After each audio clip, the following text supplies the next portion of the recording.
এরকমও প্রশ্ন আমাদের কাছে অনেকে করেছেন যে আমি তো আমার গার্লফ্রেন্ডকে কথা দিয়েছিলাম যে আমি তোমাকে ছাড়া আর কাউকে বিয়ে করবো না, তো এখন কি আমি ফিরে আসলে, তওবা করে ফিরে আসলে কি এর জন্য আল্লাহ আমাকে ধরবেন কি? মনে রাখবেন, শয়তান হচ্ছে এই পৃথিবীর সবচাইতে ইন্টেলেকচুয়াল প্রাণী। সিরিয়াসলি, ও যে এত বেশি স্মার্ট যেটা আমাদের চিন্তারও বাইরে, চিন্তার বাইরে। যখন শয়তান সরাসরি মানুষকে পথভ্রষ্ট করতে ব্যর্থ হয় তখন কিছু নেক সুরত ধারণ করে। দিনী ভাই দিনী বোন, এটা নেক সুরত, ঠিক আছে। তারপরে দাড়ি টুপিওয়ালা মানুষের মধ্যে এটা ঢুকিয়ে দেওয়া যে আমি তো অনেক আবেদ মানুষ, পরহেজগার, ওরা তো ককরোচ।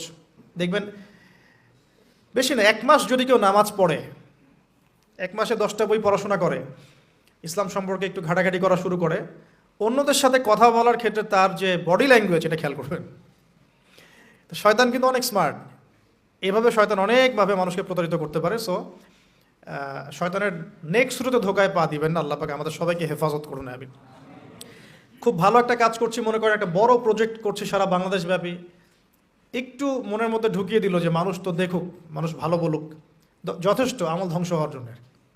এতটুকু যথেষ্ট আমল ধ্বংস হয়ে যাওয়ার জন্য। আল্লাহ মাফ করুক আমাদেরকে। তো প্রথমে প্রিয় ভাই, তওবা করে ফিরে আসা, যার যার হক তাকে তাকে ফেরত দিয়ে দেওয়া। এরপরের সবচাইতে ইম্পর্ট্যান্ট জায়গাটাই হচ্ছে ইলম অর্জন করা। যেখানে আছেন সেখানেই থাকবেন, মানে যে যে প্রতিষ্ঠানে যে সাবজেক্টে পড়ছেন, এখন আপনাদের প্রায় জীবনের 20টা বছর চলে গেছে। এখন সবার পক্ষে আবার ইউটার্ন করে জিরো থেকে স্টার্ট করা পসিবল না, এবং এটা বুদ্ধিমানের কাজও হবে না, এটা বুদ্ধিমানের কাজও হবে না। ওই সেকশনে যারা আছেন তাদের সংখ্যা কিন্তু প্রচুর, যারা দিনই লাইনে পড়াশোনা করছেন, ঠিক আছে। আল্লাহ চাইলে তাদের মধ্য থেকেই ইনশাআল্লাহ এমন অনেক বড় বড় মুফতি, মুহাদ্দিস, ইমাম তৈরি হবেন যারা ধর্মীয় অঙ্গনে নেতৃত্ব দিবে ইনশাআল্লাহ। আর যদি দেখা যায় তারা তাদের দায়িত্ব পালন না করেন, তখন আল্লাহ পাক জেনারেল থেকে মানুষ উঠায় নিয়ে আসবেন। এটা আল্লাহ পাকের কৌশল, আল্লাহ পাক করতে পারেন। এখন আপনি কি করবেন? যেহেতু আপনারা 20-25 বছর পার করে আসছেন, যে সাবজেক্টে পড়ছেন কন্টিনিউ করতে থাকবেন। যদি এনভায়রনমেন্ট থাকে ফ্রি মিক্সিংয়ের, এখানে আপনি আপনার চোখকে হেফাজত করার চেষ্টা করবেন সর্বোচ্চ।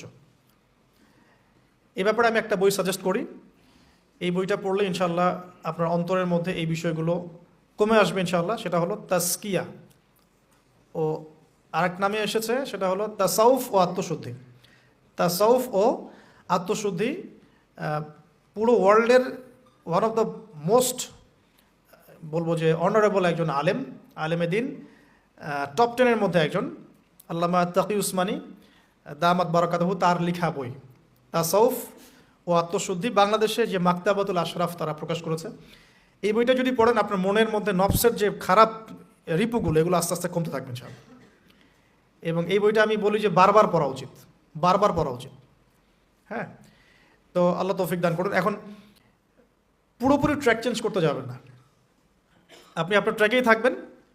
এখন এই ট্র্যাকে থেকে আপনি কিভাবে ইসলামিক বেসিক জ্ঞান অর্জন করবেন, কিভাবে পসিবল? কঠিন, অসম্ভব কিছু না, কঠিন। আমি অভিজ্ঞতা থেকে বলি আমার মতো করে। ফার্স্ট অফ অল, একজন